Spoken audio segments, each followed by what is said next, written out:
गतीचं वर्णन आहे. जे पती आणि जे पत्नी एक दुसऱ्याशी गुप्तपणे दुसऱ्याशी प्रेम करता आणि संबंध ठेवता, अशा जीवात्म्याला यमलोक मध्ये घेऊन यमलोक लोखंडची प्रतिमाशी त्यांचं आलिंगन करवतात. स्त्री असली तर पुरुषाची लोखंडची प्रतिमा त्याला गरम करता, तपवता लोखंडला आणि त्याच्याशी त्या स्त्रीला आलिंगन करवता. पुरुष असला तर स्त्रीची प्रतिमा असते तिच्याशी आलिंगन करवता. अरे एवढंच नाही, जे स्त्री इतर परपुरुषाशी गुप्त संबंध ठेवते त्या स्त्रीच्या इंद्रिय मध्ये हा जे यमलोक असतात ते प्रहार करतात. गरमागरम काही आजार शस्त्र वगैरे द्वारा तिच्या गुप्तांगचं छेदन करतात. आणि हे सर्व कथा ते चुंचुला झोपले झोपले ऐकत होते. कथेत बसली नव्हती, ओसरीमध्ये ऐकत होती. आणि हे ऐकताच चुंचुलाचे जे रोम आहे पुऱ्या शरीरामध्ये एक भय व्याप्त झाला की हो एवढं पाप, बापरे माझं काय होईल, माझं काय होईल, मी किती पाप केले, मी कितीशी संबंध बांधला. अरे रे, एक मात्र थोड्या सुखासाठी मी धर्म चुकली,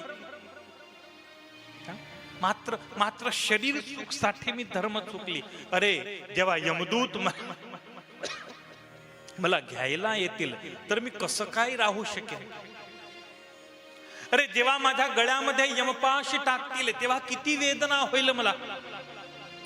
नरक मध्ये माझे जेव्हा खांड करतील, माझ्या शरीराचं छेदन करतील तेव्हा किती कष्ट होईल. अरे रे, माझ्या शरीरामध्ये जेव्हा लोखंडचे शस्त्र घालतील तेव्हा मला किती कष्ट होईल. आणि चुंचुलाच्या डोळ्यामधून अश्रूची धारा निघायला लागली. ओहो, मी तर फसली बराबर. आता माझं काय होईल, माझं कसं होईल, माझं कल्याण कसं होईल, या दुःखामधून मी मुक्त कशी होईल. हे विधाता, जर ह्या विषयीमध्ये, जर ह्या वासनामध्ये जर मला थोडं फार पण दुःख दिलं असतं तर मी कधीच या मार्गावर चालली नसती. पण तू या विषयीच्या मार्गावर मला सुख दाखवलं म्हणून मी या विषयीच्या मार्गावर चालली. हे विधाता, का मला मार्ग नाही दाखवला, का नाही दाखवला मार्ग. मी काय करू, मी कुठे जाऊ. अरे मी 100 वर्ष जर गयामध्ये जाऊन आणि तप केलं, 100 वर्ष गंगाच्या पाण्यामध्ये बसून राहिली तरी सुद्धा मी शुद्ध नाही होणार. एवढे पाप केले आहे मी.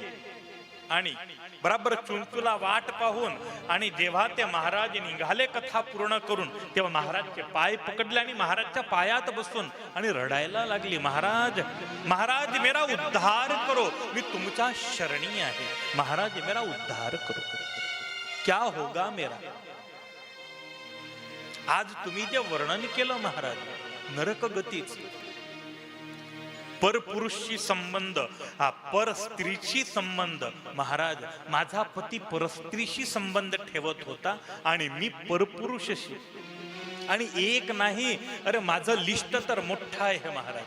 माझा व्यवसाय वेश्याचा होता.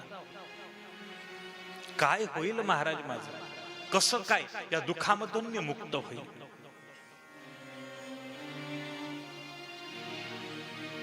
महाराज म्हणाले, बेटी शिव की शरण में चली जाओ. हा मी तुला उद्या मार्ग दाखवतो, तू इथे थांबून जा. तू भले पापिणी आहे पण हा तुझ्या डोळ्यामधून जे अश्रू निघाले, पश्चातापचे अश्रू, हे अश्रू सर्व तुझ्या पापाला नष्ट करतात. पश्चातापचं एक आसू आपल्या केलेल्या पापाला नष्ट करतात. जर आपल्याला पश्चाताप झाला की माझ्यानं चूक झाली, माझ्यानं चूक झाली.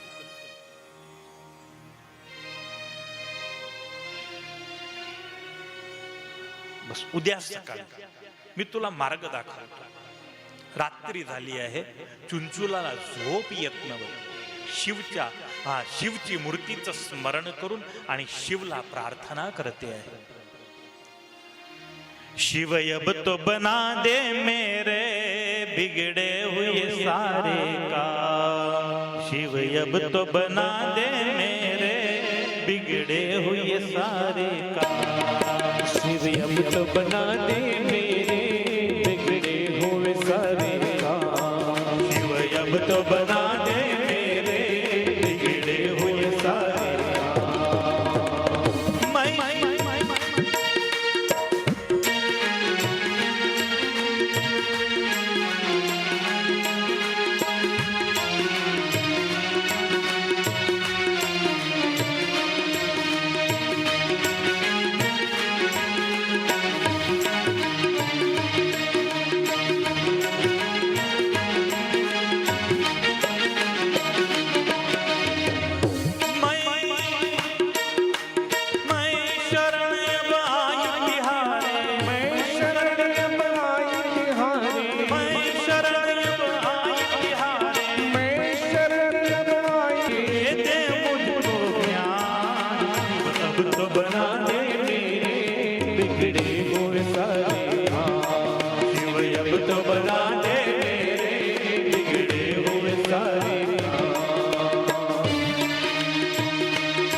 मी विसरली संसारामध्ये मी भुली पडली महाराज. कोणी मार्गदर्शक मिळाला.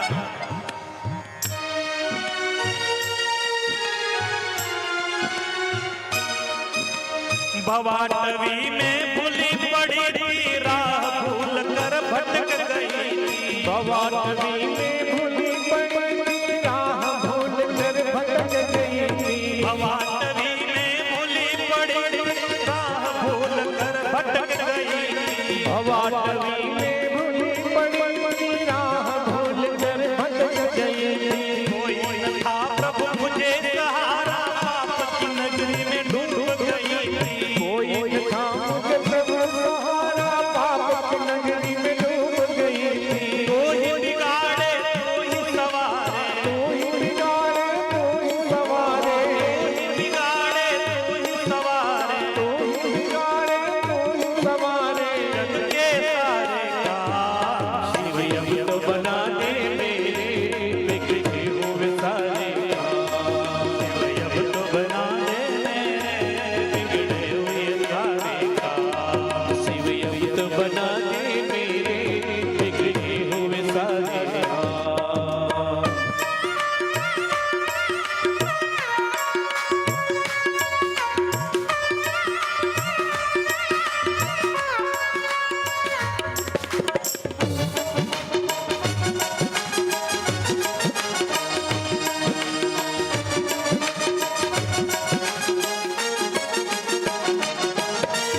मैं अधम यज्ञ अबला नारी तू है अधम उद्धारक.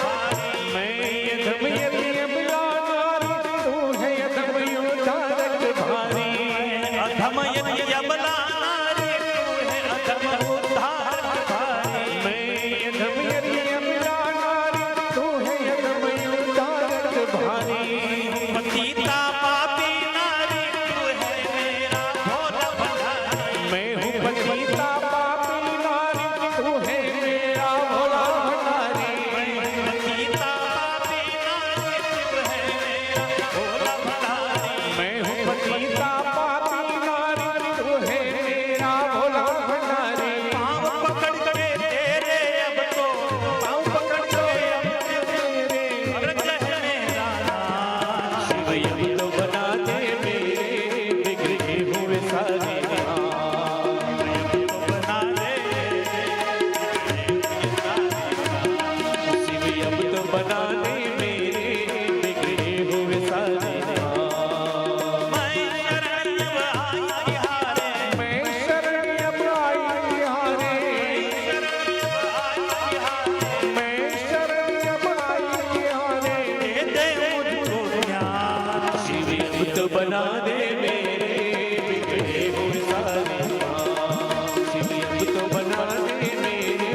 चुंचुला भगवान शिवला प्रार्थना करते, महाराज तुझ्याशिवाय आता उद्धारक नाही. अरे मी पापी आहे, अधम आहे, पण महाराज तुम्ही अधम उद्धारक आहे. आणि महाराज आम्ही जर पाप नाही करणार तर तुम्ही कोणाचे पाप धुणार? पाप करणं पण तुम्हाला पण व्यवसाय पाहिजे ना महाराज, पाप धुण्यासाठी. जर जगामध्ये कोणी पापी जर नसलं तर भगवान काय करेल?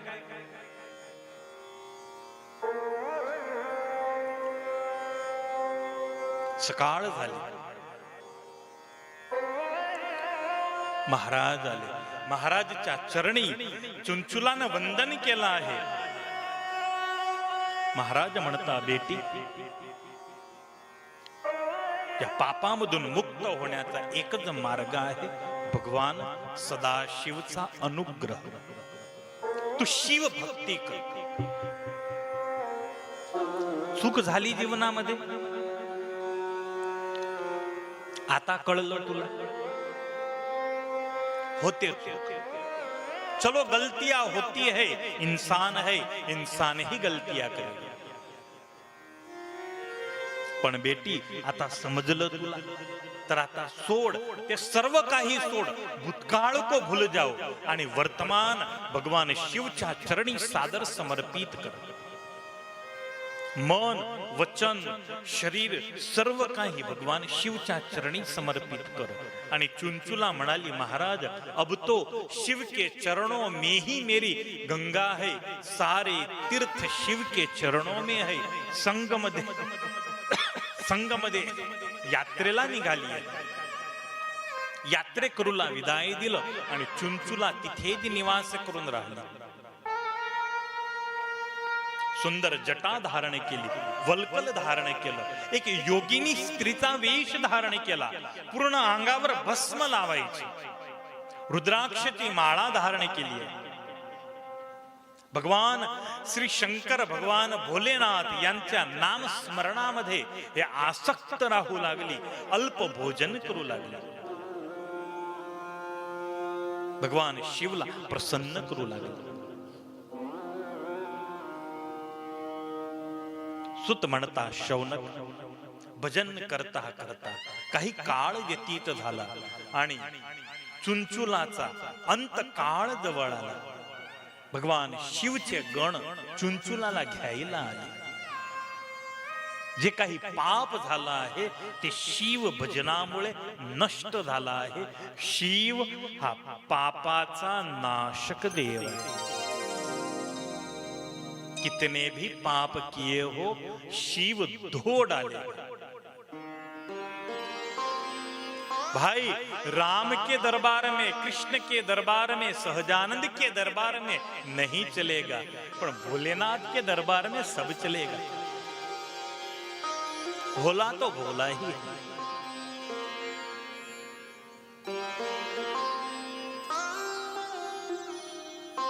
काही गरज असते का शिवला?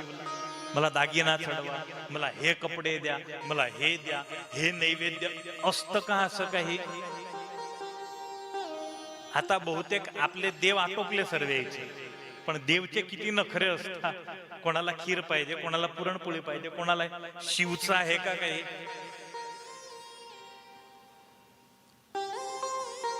अरे जो आला तो शिववर काही ना काही चढवतो, तरी पण शिव प्रसन्न होऊन त्या भक्ताला सर्व काही देत असतात. भगवान शिव चुंचुलाला स्वतःच्या कैलासामध्ये घेऊन जातात. आणि एवढंच नाही, कैलासमध्ये गेल्यानंतर चुंचुला हे पार्वतीची सखी झाली आहे. केवढी मोठी पदवी! हा पार्वती मैयाची मैत्रिणी झाली.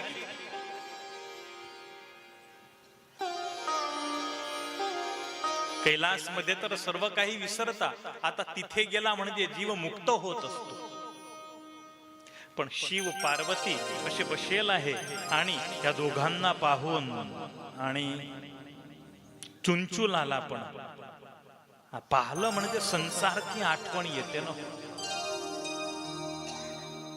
काय करत असेल बिंदू, कुठे असेल त्याचा आत्मा, तो तर पुष्कळ पापी होता. काय झालं असेल? अरे मी लग्न केलं त्याच्या सोबत. अरे लग्नाच्या शेवटच्या फेऱ्यामध्ये मी पुढे होती, मोक्षच्या फेऱ्यामध्ये मी पुढे होती. त्याचं मोक्ष, त्याचं कल्याण करण्याची जबाबदारी माझी होती. माझं तर कल्याण झालं, पण तो कुठे असेल, त्याची गती काय झाली असेल? चुंचुलाला आठवण आली. कुठे? कैलासामध्ये बिंदुकची आठवण आली.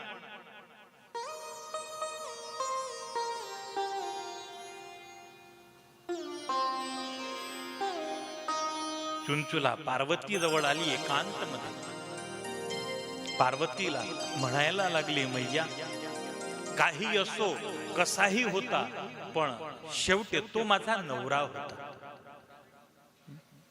कसाही असला, कितीही खराब असला, पण शेवटे लग्नाचे 4 फेरे तुम्ही त्याच्या सोबत फिरले. एवढं नातं तर असतं. चला त्याचं कल्याण होईल असं काही करू. मैया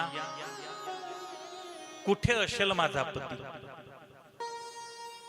भगवान शिव पार्वती म्हणाली, मला नाही कल्पना, पण हो भगवान शिवची प्रार्थना कर. शिव बसले आहे, पार्वती पण बसले आहे आणि चुंचुला तिथे जाऊन आणि प्रार्थना करते.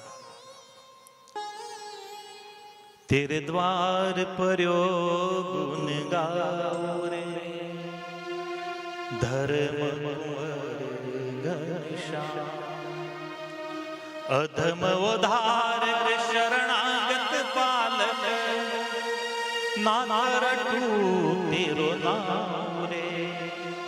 तेरे द्वार पर्यो गुण गाओ रे. अखिल लोकपति परम पुरुष पर तुमको गाई रिझाऊं रे. तुम बिना तुम मोए औरन दइयो, तुम बिना तुम मोए औरन दइयो. ये मौज में पाऊ रे तेरे द्वार पर्यो गुण गाओ. चुंचुला जेव्हा रडते आहे, शिवची प्रार्थना करते आहे, भगवान शिव म्हणतात, चुंचुला आहे का? महाराज माझा पती कुठे आहे? त्याची गती काय झाली आहे? भगवान शिव डोळे बंद करून आणि चुंचुलाला म्हणाले, बेटी तुझा पती पिशाच झाला आहे. विंध्याचल पर्वतावर पिशाच होऊन पडला आहे आणि त्याला एवढं दुःख आहे. ज्या दिवसापासून पिशाच झाला त्या दिवसापासून रडतो आहे. त्याचं कर्म एवढं खराब आहे. प्रभू काही करा, बस माझ्या पतीचा उद्धार होईल असं करा.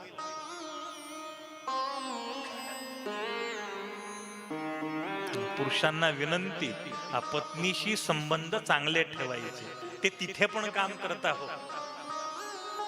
इथे तर ठीक, पण ते तिथे गेले ना तर तिथे पण तुमचं कल्याण करू शकते. आणि म्हणून तिला गृहिणी म्हटलं आहे, तिला लक्ष्मी म्हटलं आहे, तिला सुकन्या म्हटलं आहे.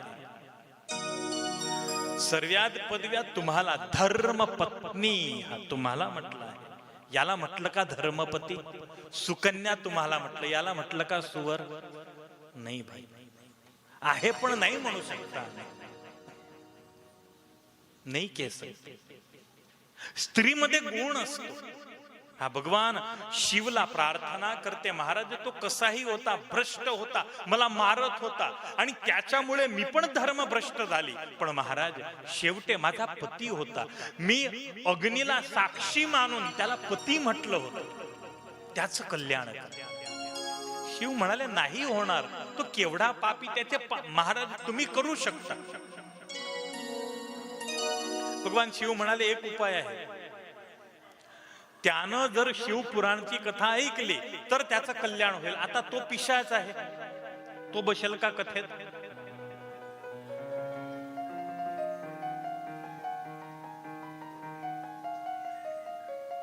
चुंचुलाने विचार केला काही तर उपाय करते मी. चुंचुला पार्वतीच्या पाय पकडले, मैया तुम्ही काही करा, तुम्ही काय, आता मी तुमची सखी आहे, आता एवढा मोठा माणूस माझा मित्र आहे, जगदंबिका स्वयं माझी मित्र आहे आणि माझा पती पिशाच, अरे एवढा वशिला तर झालतो, काही करा. पार्वतीनं तुंबरूला बोलवलं, तुंबरू एक काम करा, विंध्याचल पर्वतावर बिंदुक नावाचा पिशाच राहतो, त्याला तुम्ही शिवपुराण ऐकवा, त्याचं कल्याण करायचं आहे. बिंदुक गेले शिवपुराणची पोथी घेऊन विंध्याचल पर्वतावर, पण तो पिशाच होता. तुंबरू म्हणाले, बाईस कथा ऐकवतो. तो म्हणाल, पोथी घेऊन नेंग घेतो ना, काही गरज नाही तुझ्या कथाची. तुंबरू त्याच्या पाठी आणि तो पुढे. थकले तुंबरू, पोथी घेऊन परत कैलासामध्ये. पार्वतीला म्हणाले, तो नाही ऐकत. पार्वती म्हणाली, एक काम कर, त्याला झाडाशी बांधून दे आणि झाडाशी बांध आणि नंतर त्याला कथा ऐक. तुंबरू परत आले विंध्याचल पर्वतावर. त्या बिंदुगला, पिशाचला एक झाडशी वृक्ष सोबत बांधलं आणि समोर बसून तुंबरून शिवपुराणची कथा केली आणि 7 दिवस कथा ऐकवली. मन नवता तर त्याला बांधलेला असतो, तो ऐकतो का? तो किती आवाज करे आणि असे भयंकर आवाज काढे. पिशाच होता, तुंबरूला डिस्टर्ब होत होतं, तरी सुद्धा कथा केली. 7 दिवस पूर्ण झाले आणि 7व्या दिवशी त्याचा पिशाचचा जो देह आहे तो देह सुटला आणि सुंदर दिव्य देह बिंदुगला प्राप्त झाला आणि बिंदुग भगवान सदाशिवच्या कैलास धामामध्ये गेला. हे शिव महापुराणची कथा आणि ह्या कथेचा महिमा आहे. सुंदर महिमा सूत महाराज यांनी शौनकला वर्णवला. कथा ऐकणं हे गरजेचं आहे, जरुरी आहे. जर आपण इच्छता, त्या कुत्र्याला बसू दिलं का? काढलं ना आपण. म्हणजे आता आपल्याजवळ वेळ आहे, नाही ऐकली तर आपली पण हेच दशा होईल पुढच्या जन्मी. ऐकायची असेल पण नाही ऐकू देणार, नाही बसू देणार. भगवंतानं कृपा केली, मानवचा जन्म दिला, मानवचा जन्म दिला. भाग्य है हमारा, सुंदर जन्म मिळाला आहे. आगे की कथा में आएगा. सती चरित्र, भगवान सदाशिवचं प्रथम लग्न. आणि आपण म्हणतो ना संसारामध्ये भगवान शिवची पत्नी आहे सती, पण सतीचा स्वभाव, सतीचं चरित्र हे पण सुंदर आहे. ह्या जगामध्ये ज्या शक्तिपीठ आपण म्हणतो त्या शक्तिपीठ मैया सतीच्या शरीरामधून निर्मित झालेल्या आहे. मैया सतीची कथा आपण उद्या ऐकू. सध्या आपल्याला पोहोचायचं आहे मीरा चरित्रामध्ये. मी संक्षेप मध्ये घेतो कारण वेळ बराबर टाइम इज ओव्हर झाला आहे. मीरा चरित्र, मीरा इथे नृत्य करता करता येईल आणि भगवान कृष्ण सोबत नृत्य करेल. ते दृश्य आपल्याला इथे दर्शन करायचं आहे. ज्याला मीरा सोबत नाचायचं असलं ते नाचू शकता. एक दुसऱ्याच्या पायावर पाय नको ठेवता, एवढीच विनंती. नाचायचं असतं तुम्ही नाचू शकता तुमच्या जागेवर.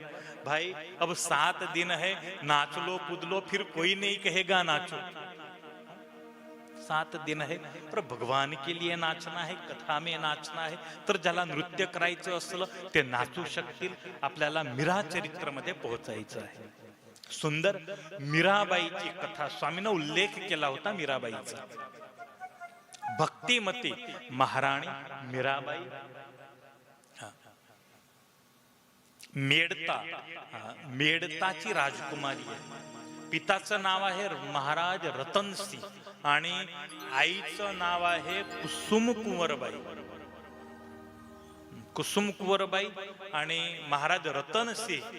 मेडतामध्ये मीराबाईचा जन्म झाला होता आणि लहान वयापासूनच मीराबाईच्या हृदयामध्ये कृष्ण भक्तीचे बीज, जेव्हा मीराबाई 6 वर्षाची आहे आणि झरुख्यामध्ये उभी आहे, एक नवरदेव निघाला. फक्त 6 वर्षाची मीरा आहे. आता नवरदेवनं मस्त फेटा घातला होता. मीराबाई आता 6 वर्षाची बाळक, तिला काय कल्पना. पण मीराबाईनं आईला विचारलं, आई आई हा कोण आहे.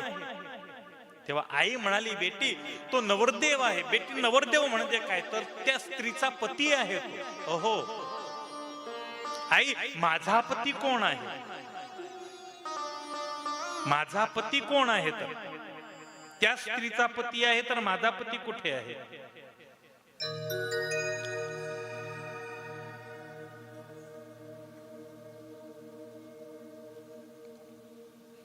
एक वेळा, 2 वेळा, 3 वेळा, 4 वेळा मीराबाईनं प्रश्न केला. आई काम करत होती आणि कंटाळलेली आईनं दाखवलं, घरामध्ये सुंदर कृष्णाची मूर्ती आहे, तो जो काळा रंगाचा आहे ना, तो तुझा पती आहे.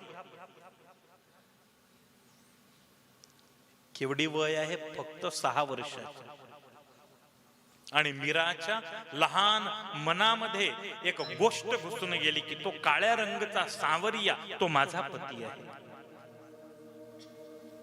आणि दुसऱ्या दिवशी सकाळची वेळ आहे, मस्त साडी घातली लहानशी मीराबाईनं, मस्त सिंदूर लावलं गळ्यामध्ये आणि तयार होऊन आणि मीराबाई आल्या आई समोर. आई म्हणाली, हे काय, हे सिंदूर का लावलं, तुला माहिती आहे कोण लावतं सिंदूर.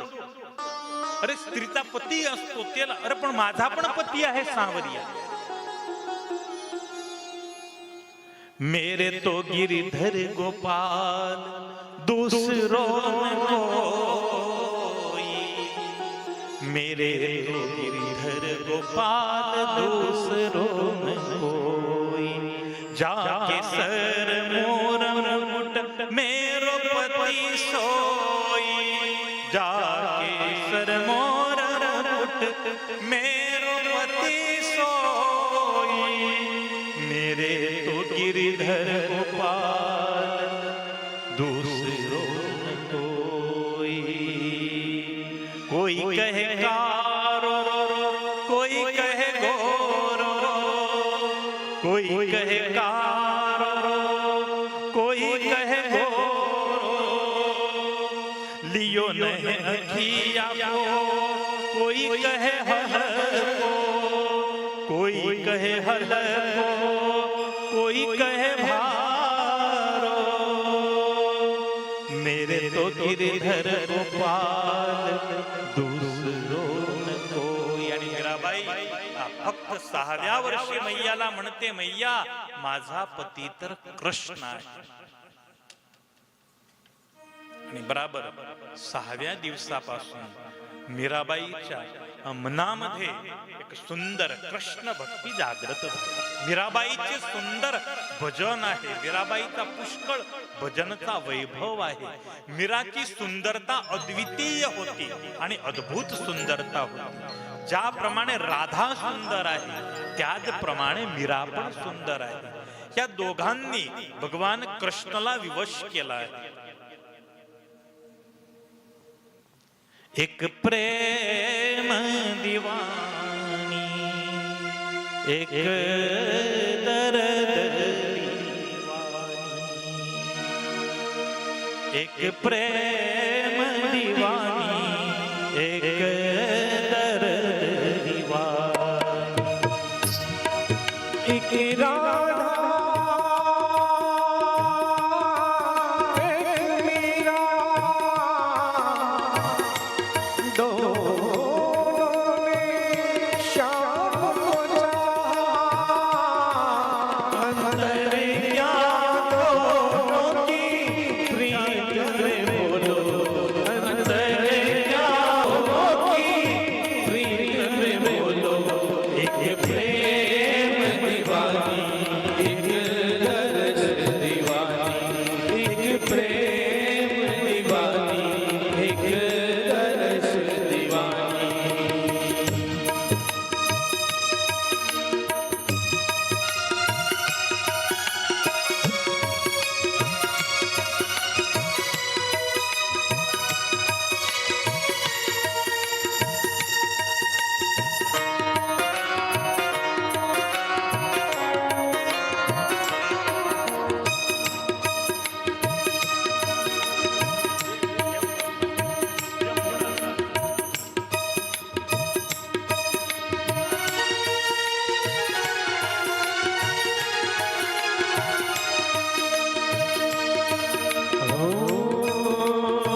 राधा जिसमें खो बैठी गोविंद, मीरा हाथ दिखाया, एक मुरली एक पायल, एक मणि एक घायल, अंतर यादों की जान में बोलो, अंतर यादों की जान में बोलो, एक सुर लुभानी, एक मूरत लुभानी, एक सुर लुभानी, एक मूरत लुभानी।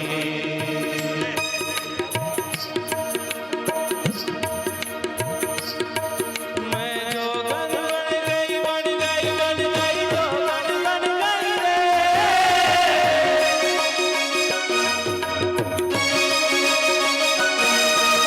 मैं जो गन बन गई मैं जो गन बन गई रे।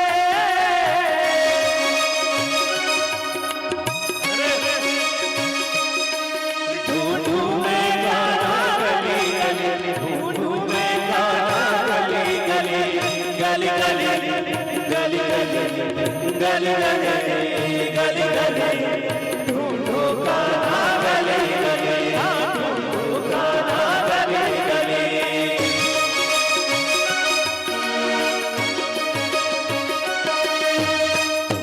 बन गई बन गई बन गई जो बन गई रे,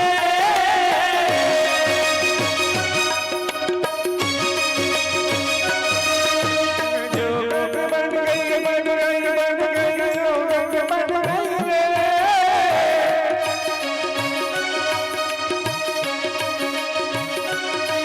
ढूंढू मैं गाना गली गली, ढूंढू मैं गाना गली गली, गली गली गली गली गली हाँ गली गली, ढूंढू गाना गली गली, हाँ ढूंढू गाना गली गली।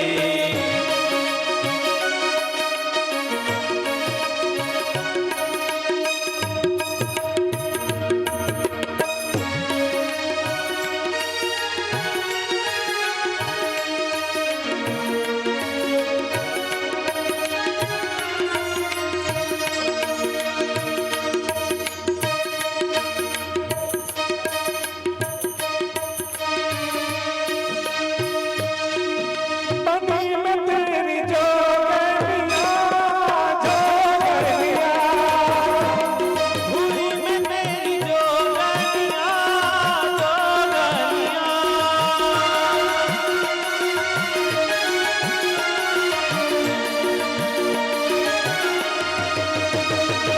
रोग चाहे मोहे रंग लगा, पिया जी मोहे अंग लगा, हुई मैं तेरी जोगनिया जोगनिया, हुई मैं तेरी जोगनिया जोगनिया।